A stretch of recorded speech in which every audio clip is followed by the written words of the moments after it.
Quels sont les documents nécessaires pour accéder à un logement?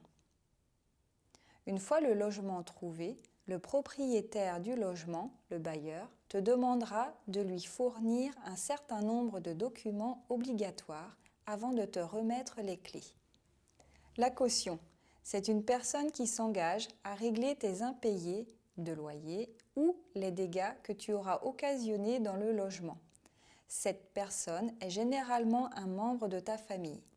Si ce n'est pas possible, il existe des organismes qui peuvent se porter garant, l'OCAPAS, la garantie Visale, etc.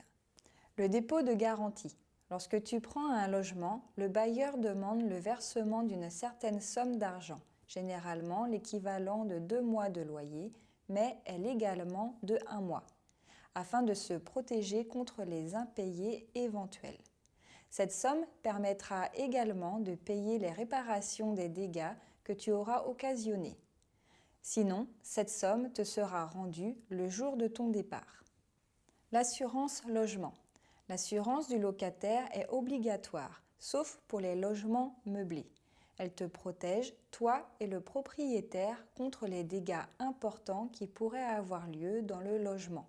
Fuite d'eau, incendie. État des lieux. Ce document décrit en détail l'état du logement, pièce par pièce, ainsi que les équipements qu'il comporte. Il est établi à l'entrée et à la sortie du bien loué. C'est une formalité obligatoire qu'il ne faut pas négliger. La comparaison des états des lieux d'entrée et de sortie déterminera la responsabilité concernant la prise en charge des réparations à effectuer. Lorsque tu souhaites quitter ton logement, tu es obligé de respecter un délai signifié dans le contrat de location de 1 à 3 mois, par lettre recommandée avec accusé de réception. C'est ce qu'on appelle le préavis de départ.